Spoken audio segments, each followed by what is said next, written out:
अस्सलाम वालेकुम नाजरीन, आप देख रहे हैं मेरा यूट्यूब चैनल ग्लोबल इनसाइट।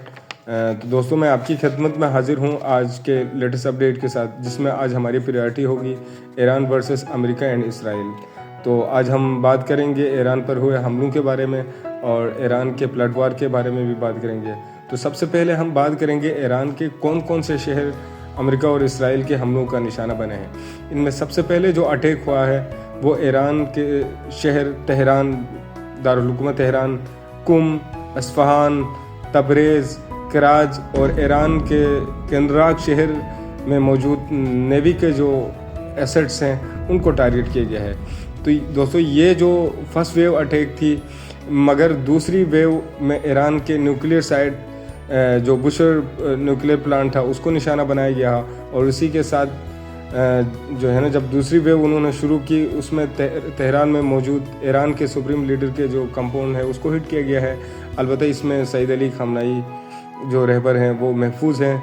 यहाँ इसी लोकेशन के इर्द गिर्द एक गर्ल्स प्राइमरी स्कूल था जिसको भी हिट किया गया है, जिसमें 51 तलबात की शहादत हुई है और 81 के करीब शदीद ज़ख्मी है।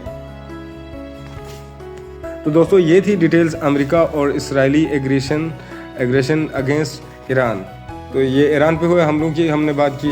अब हम बात करेंगे कि ईरान की जो काउंटर स्ट्राइक है उसमें क्या क्या जो है ना अपडेट्स आपके सामने मैं रखता हूँ।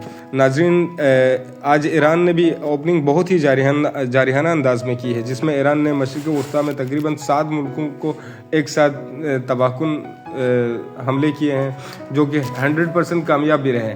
ईरान ने जिन मुल्कों को टारगेट किया है इनमें इसराइल, कतर, उर्दन, मुत्तहिदा अरब अमारात, सऊदी अरब और इराक और बहरीन शामिल हैं। इसराइल को छोड़ के बाकी जो अरब ममालिक हैं उनमें अमेरिका के बेसिस मौजूद हैं, जिसकी वजह से उनको निशाना बनाया गया है।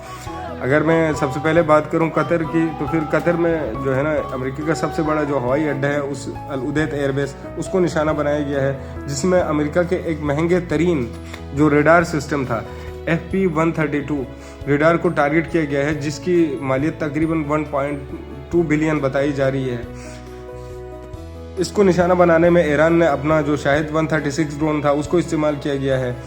और ये जो रेडार सिस्टम था अमेरिका का, जो तकरीबन 5000 किलोमीटर तक जो बैलिस्टिक मिसाइल हैं उनको डिटेक्ट करने की सलाहियत रखता था, अब वो मुकम्मल तौर पर जो है ना नाकारा हो गया है।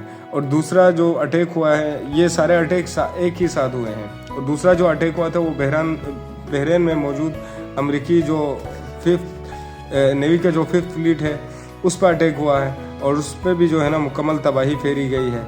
और तीसरा जो हमला हुआ है वो इराक में जो है ना मौजूद अरबिल एयरबेस, उसको निशाना बनाया गया है, और उसमें भी अच्छा खासा डैमेज हुआ है इस अमेरिका का।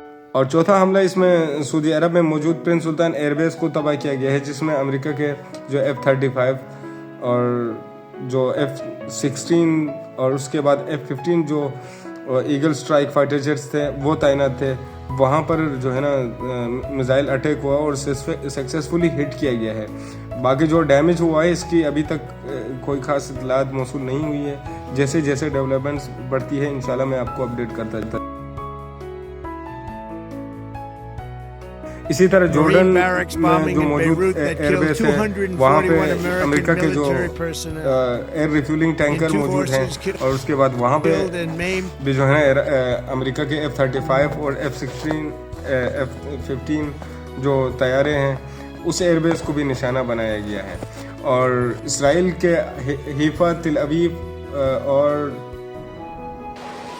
मुसाद का हेडक्वार्टर को अगेन निशाना बनाया गया। लास्ट टाइम भी इसको निशाना बनाया गया था। और इस दफ़ा जो है ना ईरान ने जो बहुत सारे मिसाइल नहीं दागे, अब इस बार जो है ना ईरान ने क्वालिटी चॉइस की है, और तकरीबन पहली वेव में 30 के करीब मिसाइल फायर हुए ईरान की तरफ से, जो कि सारे के सारे अपने टारगेट को हिट करने में कामयाब रहे हैं।